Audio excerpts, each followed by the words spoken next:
लड़के का हवस था, वो बूझा इस लड़की से। लड़के के पिता का क्या इसमें रोल था भाई, और लड़के की माँ का।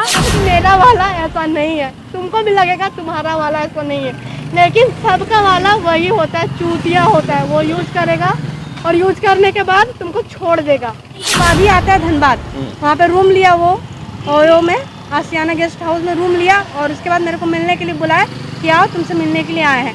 तो हम गए, हम मिलने के लिए गए थे। वो बोला कि फिजिकल होने के लिए वो बोला, तो हम उसके लिए उसको मना किए थे। फिर वो फोर्स करने लगा कि हम तुमसे शादी करेंगे, तुम मेरी वाइफ हो, तुम्हारे साथ नहीं करेंगे तो किसके साथ करेंगे। तो हम बोले ठीक है। मतलब साफ साफ कहें तो फेसबुक वाला प्यार है। हाँ, फेसबुक पे दोस्त था मेरा, फिर प्रपोज किया था मेरे को शादी को लेके कि तुमसे हम शादी करना चाहते हैं। रूम लेके कभी 2 दिन के लिए, कभी 1 दिन के लिए रूम लेके वो रुकता था, और हम सुबह आते थे और शाम को घर चले जाते थे। मतलब घर से बहाना बना करके आप कुछ आते होंगे, या फिर आप काम के नाम पर निकलते थे, पूरे दिन में उसके साथ रहते थे और शाम को फिर घर चले जाते थे। मतलब घर वाले को भी आपने चुना लगाया। हाँ। तो पटना हाई कोर्ट के सामने में है, और आप देख सकते हैं मेरे साथ में एक लड़की है। मैं इसका नाम इसलिए नहीं रखूंगा कि इनकी अभी शादी नहीं हुई है और इनका नाम रखना मेरे लिए उचित नहीं है। और मेरे बगल में रूपम है, जो एक सोशल वर्कर भी हैं और एक वकील भी हैं। तो मैं इनसे भी एक बार बात करूंगा। मैं सबसे पहले मैं इसी लड़की से बात करता हूं कि आखिर किस लिए ये पटना आई हैं। ये रहने वाली झारखंड की हैं, और झारखंड से चल करके आज पटना आई हैं अपने को न्याय दिलाने के लिए। और देखते हैं कि अब इनके साथ में घटना क्या घटा है। आपके साथ हुआ क्या है? सर, हम झारखंड के रहने वाले हैं, धनबाद से। श्याम नाम का लड़का था जो मेरे फेसबुक पे दोस्त था। वो दरभंगा से है, अलापट्टी 4 ग्रेड क्वार्टर DMCH कैंपस से वो है। उसकी मम्मी नर्स थी वहाँ पे, तो वहीं पे रहता था वो लड़का मेरे को मतलब कॉल पे, मतलब साफ साफ कहें तो फेसबुक वाला प्यार है। हाँ, फेसबुक पे दोस्त था मेरा, फिर प्रपोज किया था मेरे को शादी को लेके कि तुमसे हम शादी करना चाहते हैं। फिर हम बोले 2 दिन का टाइम दो, हम सोच के बोले ठीक है, हम शादी करने के लिए रेडी है। फिर वो बात किया, उसके पूरे फैमिली वाले मेरे से बात किए। उसकी मम्मी मेरे को बोलती थी कि आंटी नहीं तुम मम्मी बोलो, उसके पापा बोलते थे अंकल नहीं पापा बोलो। उसकी बहन 6 है, 6 बहन मेरे को भाभी करके बात करती थी रोज। अच्छा। हाँ, भाभी जीजू, उसके छोटे छोटे बच्चे घर में जो है, जो चाची मामी करके हमेशा बात करती थी मेरे से। वो लड़का कभी हमको गर्लफ्रेंड नहीं बोला, बोलता था हमेशा तुम मेरी वाइफ हो। मतलब मैं दिमाग में डाल दिया था कि तुम मेरी वाइफ ही हो। अच्छा। वो बात करता था, बात करते करते 1 साल बाद वो मेरे से मिलने के लिए आया। 1 साल के बाद आया था मिलने? हाँ, 1 साल बाद आया था मिलने के लिए। आया, देवघर गए थे हम लोग, पूजा किए, फर्स्ट टाइम पूजा किए, और वो अपने घर चला गया, हम अपने घर आ गए। उसके बाद तुरंत 15 दिन 20 दिन के बाद ही आता है धनबाद, वहाँ पे रूम लिया वो ओयो में, आशियाना गेस्ट हाउस में रूम लिया, और उसके बाद मेरे को मिलने के लिए बुलाया कि आओ तुमसे मिलने के लिए आए हैं। तो हम गए, हम मिलने के लिए गए थे। वो बोला कि फिजिकल होने के लिए वो बोला, तो हम उसके लिए उसको मना किए थे। फिर वो फोर्स करने लगा कि हम तुमसे शादी करेंगे, तुम मेरी वाइफ हो, तुम्हारे साथ नहीं करेंगे तो किसके साथ करेंगे। तो हम बोले ठीक है, हम मान लेते हैं। बोले शादी में कोई दिक्कत तो नहीं होगा, और तुम मेरी वाइफ ही हो, समझ लो हम एक ही बेटा है। मतलब ऐसा आपका झांसा दिया आपको? हाँ, झांसा दिया, पूरा भरोसा दिलाया। वो उसके पूरा फैमिली वाला ही बात करता था, तो भरोसा हो गया था कि मेरे से शादी करेगा। हम भी मानते थे कि मेरा ही वो पति है, मान लिए थे। वो फिजिकल हुआ, उसके बाद वो घर चला गया था, हम भी घर आ गए थे। वैसे ही कभी कभी वो आता था 6 से 7 बार। कितना दिन में आता था वो? 6 महीना साल भर में ऐसे ही आता था। लेकिन 6 साल का रिलेशन है, तो 6 से 7 बार आया था रूम लेके, कभी 2 दिन के लिए, कभी 1 दिन के लिए रूम लेके वो रुकता था, और हम सुबह आते थे और शाम को घर चले जाते थे। मतलब घर से बहाना बना करके आप कुछ आते होंगे, या फिर आप काम के नाम पर निकलते थे, पूरे दिन में उसके साथ रहते थे और शाम को फिर घर चले जाते थे। मतलब घर वाले को भी आपने चुना लगाया? हाँ, घर वाले को नहीं पता था कि ये कहीं जा रही है लड़के से मिलने। लेकिन हम स्टार्टिंग में बताए थे घर वाले कि हम श्याम नाम के लड़के से प्यार करते हैं, उसी से शादी करेंगे। अब आप क्या चाहते हैं? अब तो शायद बोल रहा है कि प्यार नहीं करते थे, हम आपको जानते भी नहीं, ऐसा भी कुछ बोलता है? उसके पापा बोलते हैं कि तुम रहने वाली हो धनबाद की, ये लड़का दरभंगा का, कैसे कांटेक्ट होगा, कैसे बात होगा, ये आना जाना नहीं करता। हम बोले कि मेरे पास है सबूत, फोटो है, वीडियो है, जहाँ रुकता था गेस्ट हाउस में वहाँ पे भी है सब कुछ, ऑडियो है। तो आपकी वाइफ मतलब जो मेरी सासू माँ है, मम्मी बात की है, बहन, वो सब सारा ऑडियो है। तो वो बोले सब तुम झूठा सबूत बनाइए, झूठा बन जाता है, वो सब झूठा है, फ्रॉड है। तो हम बोले अंकल ऐसा मत कीजिए, मेरे से शादी करवा दीजिए और कुछ नहीं चाहिए। तो एक बार कॉल पे बात हो रहा था, उसकी बहन बोलती है कि कौन देगा दहेज, दहेज देगा तब शादी होगा, पूजा देगी या पूजा के माँ बाप देंगे। तो हम लड़के को बोले कि दहेज चाहिए क्या, तो बोले हाँ मेरे पापा 5 लाख का डिमांड कर रहे हैं।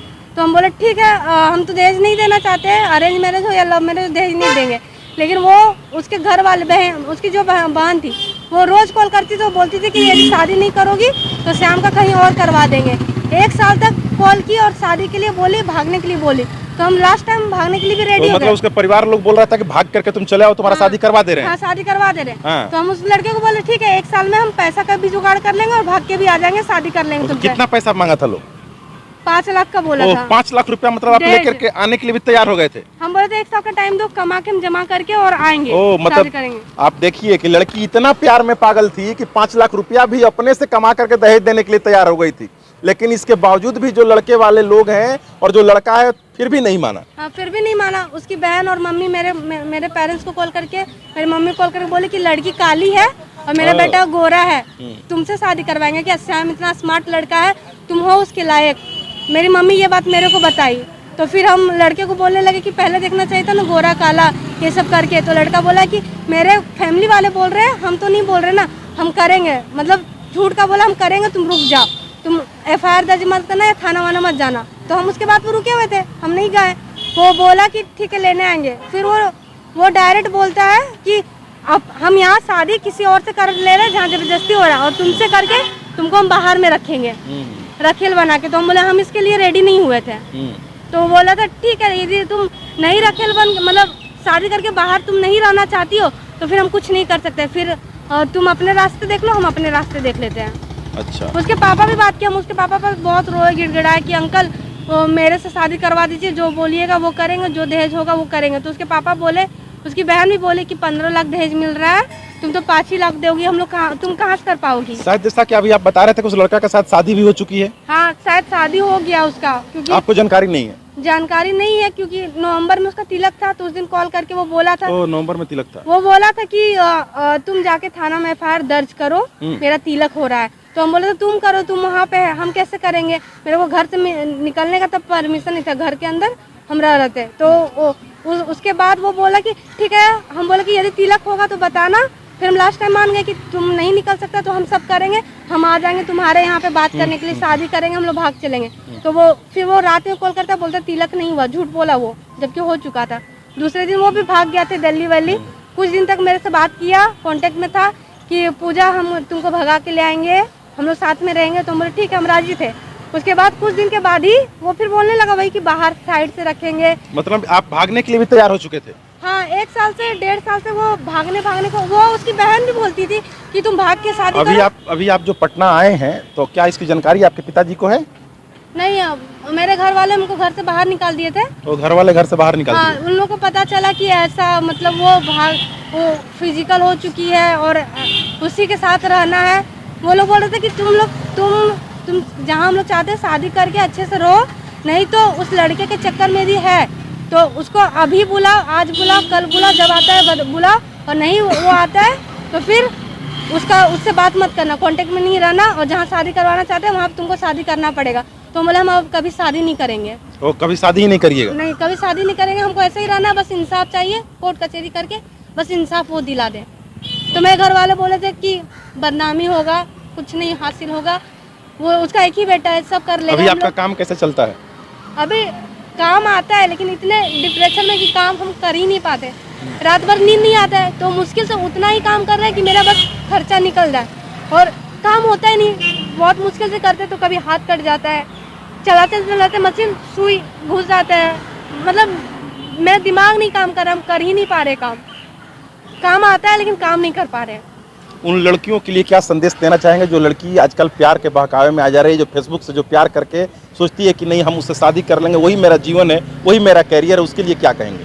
हम लोग को लगता है कि जिससे प्यार कर रहे हैं वो वही मेरे से शादी करेगा, वो सब झूठ है। वो लोग सिर्फ लड़का लोग झांसा में डालता है, जैसे कि मेरे को बहलाया गया, फुसलाया गया, वाइफ करके झांसा डालेगा, वो उसका पूरा फैमिली वाला गेम खेलेगा, तुमको भरोसा दिलाएगा कि शादी करेंगे, लेकिन नहीं, जो शादी से पहले सोता है ना वो हफ्सी होता है, सिर्फ तुम्हारा जिस्म का भूखा होता है, वो तुम्हारा यूज करेगा, उसके बाद शादी के टाइम निकलने का कोशिश करेगा, कि हाँ हम शादी नहीं कर, 1000 प्रॉब्लम तब आ जाएगा, तब 1000 की तुम काली हो, कास्ट को लेके बोलेगा और भी बहुत कुछ बोलेगा, हटने के लिए कुछ भी बोलेगा, कुछ भी करेगा। और उससे पहले सोने के लिए बोलेगा चांद तारा यदि उसके हाथ में होगा नहीं तोड़ के ला देंगे, तो वो भी दिखाएगा कि हम तोड़ के ला देंगे। मत फंसना बहन, मत फंसना। मेरे पास भी एक वीडियो आया था, जब हम फंस गए तो उसके बाद वीडियो आया था, लेकिन हम भरोसा नहीं किए थे। मेरे को लगा था कि मेरा वाला ऐसा नहीं है, तुमको भी लगेगा तुम्हारा वाला ऐसा नहीं है, लेकिन सबका वाला वही होता है, चूतिया होता है। वो यूज करेगा और यूज करने के बाद तुमको छोड़ देगा। देखिए एक बात हम बोले, इसके पिता को भी पता था, इसके बॉयफ्रेंड के पिता को भी पता था और बॉयफ्रेंड को भी पता था कि ये क्राइम है, फिर भी वो कर रहा है। और दहेज नाम, मैं बता रही हूँ, पूरा खेल एक जगह अटका है। एक तो चलो लड़के का हवस था, वो बूझा इस लड़की से। लड़के के पिता का क्या इसमें रोल था भाई, और लड़के की माँ का, जो हमको आंटी नहीं माँ कहो, वहाँ एक रोल था दहेज। दहेज नहीं मिला, पहले माँ सास बनती है, फिर वही माँ दहेज की लोभी बन जाती है। तो आज कहीं ना कहीं इस काले कोटे में एक रिपोर्टर भी समझिए बन गई, लेकिन ये रिपोर्टर का काम नहीं, मैं एक जनता की आवाज़ बन रही हूँ, जो कि न्यूज़ 17 और एक और है खबरें देश दुनिया, इन दोनों के माध्यम से मैं आपको बताऊंगी कि जितने भी बिहार में फ्रॉड संस्था या जो भी है XYZ, उनसे बचिए। और आज यहाँ पटना उच्च न्यायालय के पास खड़ा होने का एक ही उद्देश्य है, न्यूज़ 17 या खबरें देश दुनिया का ऐसा खबर अभी तक कोई नहीं किया, मैं आपको बता दूं। और ये जो न्यूज़ चैनल जो आप देख रहे हैं, ये TRP के लिए नहीं, इंसाफ के लिए काम करती है। और मैं जो यहाँ खड़ी हूँ TRP के लिए नहीं, इंसाफ के लिए। और इसके आगे खड़े होने का ये मतलब है, आज संदेश यहाँ हम यहाँ देने चाह रहे हैं इस लड़की के माध्यम से, न्याय आपको न्यायालय ही दे सकती है, कोई संस्था नहीं। एक काला कोट ही आपको न्याय दिलवा सकता है। और ये चीख चीख कर मैं इसलिए बोल रही हूँ क्योंकि मेरे अंदर एक क्रांतिकारी महिला का एक जोश है, जो कि इंसाफ के लिए लड़ती है। और जो इंसाफ दिलवाने के नाम पे ठगी कर रहा है, XYZ महिला मंच या जो भी है, न्यूज़ 17 देश दुनिया खबरें सारे को इंसाफ दिलाने का काम और यहाँ से एक मैसेज देने का काम कर रही है।